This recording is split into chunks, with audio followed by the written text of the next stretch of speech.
Welcome to the Salmon Runs YouTube. Enjoy the video. In this video, I will show how to make moringa juice. First, you'll need about 1 cup of fresh moringa leaves. Make sure to wash them thoroughly under cool, running water to remove any dirt or impurities. Next, gather your other ingredients, such as 1 cup of filtered water and any natural sweetener you prefer, like a tablespoon of honey or a few dates. Having everything ready makes the process smooth and enjoyable. Now let's get blending.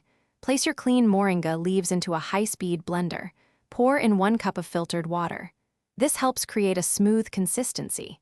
If you like, add optional ingredients like a small piece of ginger, about a ½ inch, or a squeeze of lime for an extra kick. Blend everything on high until the mixture is completely smooth, with no large leaf pieces remaining. Once blended, it's time to strain your juice.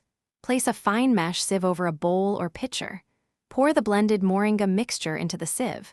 Use a spoon or spatula to press down on the pulp, extracting as much liquid as possible. Discard the remaining pulp. Your vibrant, fresh moringa juice is now ready to be served. Enjoy it chilled for the best taste and benefits.